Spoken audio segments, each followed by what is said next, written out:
kadib markii madaxweynaha waddanka Ukraine Volodymyr Zelensky uu si degdeg ah ku yimi waddanka Turkiga ayaa la sheegay inay xal u noqotay dagaalka dhex qarxi lahaa labada waddan waa waddanka Ruushka iyo waddanka Ukraine.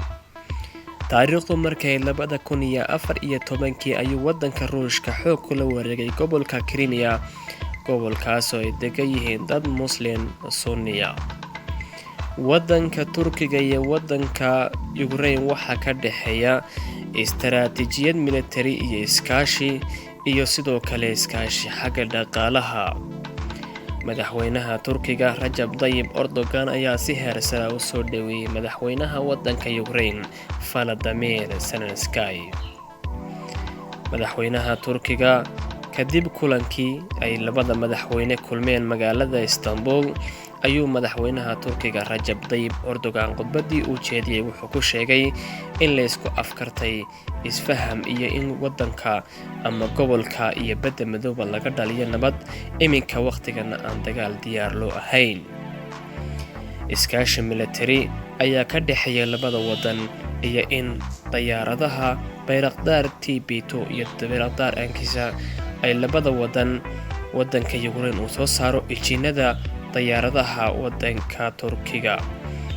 aan eegno khudbadii madaxweynaha Turkiga. kulankayaga aniga madaxweynaha waddanka Ukraine waxa aan ballan qaadnay haddii aan nahay Turkiga inaan si xoogan u difaaci doono jiritaanka iyo madaxbannaanida waddanka Ukraine. waxaan xaqiijinaynaa mabaadi'dayada iyo garab istaagga Crimea iyo waddanka Ukraine, mana aqbalayno dib u dhigista gobolka Crimea. sidii aan horeyba idinku sheegnay waxaan taageero buuxda u haynaa gobolka Crimea iyo guud ahaanba waddanka Ukraine.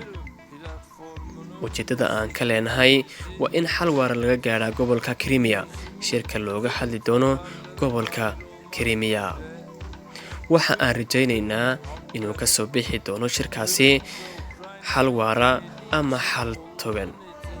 dhammaan dadka ku nool Crimea ay ku jiraan dadka Tataarka iyo guud ahaanba waddanka Ukraine waxa aan rajaynaynaa oo hadafkayagu yahay in la sii wado nabadda badda madow, xasiloonida iyo iskaashiga.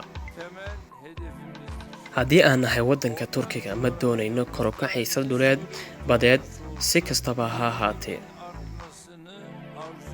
haddaan nahay waddanka Turkiga waxaan aaminsanahay in xiisadda hadda lagu xallin karo hab nabadeed iyo hab diblomaasiyadeed, iyada oo lagu salaynayo xuduudaha waddanka Ukraine iyo sharciga caalamiga. waxa aan rajaynaynaa warwarka kor u kaca iyo xiisaddani inay u dhammaan doonto sida ugu dhow suurtagalsan.